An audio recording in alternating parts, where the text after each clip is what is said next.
All right, we're here with tech journalist Paul Hochman. You've seen him on the Today Show. And we're here at the Forward with Ford conference, and you talked about the three phases of technology, especially when it comes to cars. Walk us through those three phases. Sure. Well, the three phases are actually important to me anyway, because they signal three completely different sea changes in technology. For a long time, technology was up to the engineer to determine how you would interact with it. Now, the first one, which is touch.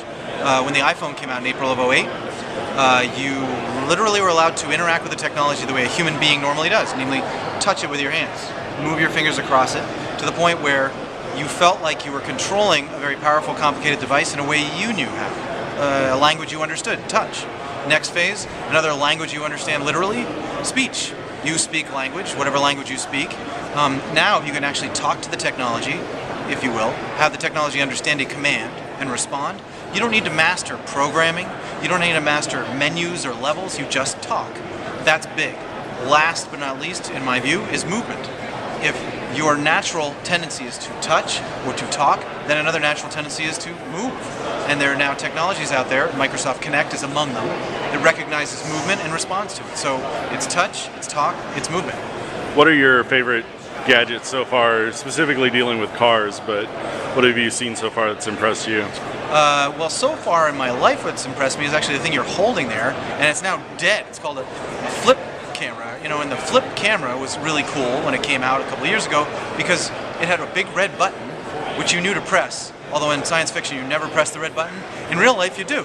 And you press this red button, it starts recording, and then you press it again and it stops. That really solved the problem most people had with complicated camcorders with multiple buttons. That was nice, one touch. I love that device, so that's one of my favorites. And that speaks towards safety, especially in cars, and it seems like that's where everything's going, is more intuitive, which is kind of the iPhone model of, yeah, that makes sense that I press that button that's or exactly talk right. that way. So what makes sense now, if you're talking about car technology, I think probably my favorite car technology didn't start as car technology. It's an app called Pandora that a lot of people have heard of, which is a way to access hundreds of thousands of songs online through your smartphone. But when that Pandora app comes into a Ford or a Lincoln car that has my Ford Touch or my Lincoln Touch, it actually changes the nature of the app.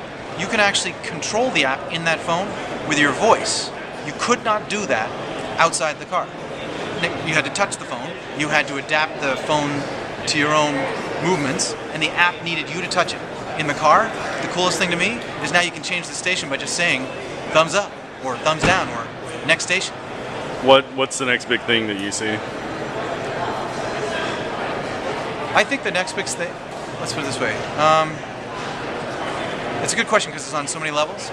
The next big thing is movement, insofar as it'll allow you to do natural things that you do when you communicate and change technology that's enormously powerful and complicated.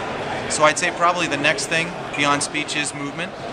Where that goes, nobody knows, but that's what's fun about covering this business.